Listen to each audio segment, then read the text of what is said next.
মামুর বেটা গুপ্ত jersey change করে 78 মিনিট জ্বালিয়েছে, তারপর পালিয়েছে। আর্জেন্টিনা জিতেছে, এর লেগে কাচ্চি খাই দেয় না হলে হবে নাকি?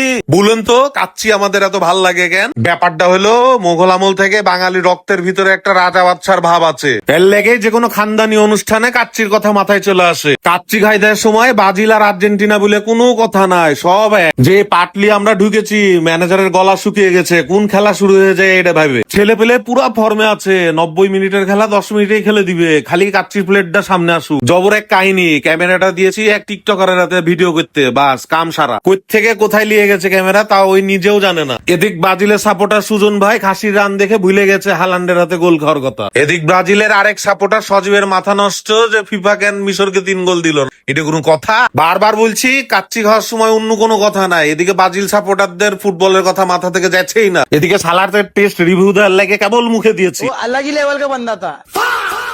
সালাদ হেভি ভালো হয়েছে, এই রিভিউ শুনে আলীর মাথা গেল নষ্ট হয়ে। এই ভাই দাঁড়ান, এখন শুরু হবে আসল খেলা। বলে প্রথম কিক মেরেছে সুজন ভাই, মানে প্লেটে হাত মেরেছে সুজন ভাই। মনে মনে বলছি নেইমার যদি সুজন ভাইয়ের মতো খেলতো তাহলে এবার বাস কাজ হয়ে যেত। বোরহানি ছাড়া কাচ্চি জমে না, এর লেগে সজীব ডাইরেক্ট 2 গ্লাস নিয়ে বসে পড়েছে। কিসের মেসি আর কিসের ফুটবল, সজীব কাচ্চি পাওয়ার পর সব ভুলে গেছে। এদিকে ব্রাজিলের সাপোর্টার সাইফুলকে বলছি 7 আপ খাবা, সাইফুল বলছে জীবনে কোনোদিন 7 আপ খাবো না। মুজিবের একটাই কথা, ওয়ার্ল্ডের সেরা প্লেয়ার যেরকম মেসি, এরকম ওয়ার্ল্ডের সেরা কাচ্চি হলো সুলতান ডাইনের কাচ্চি। কথা কিন্তু সত্য।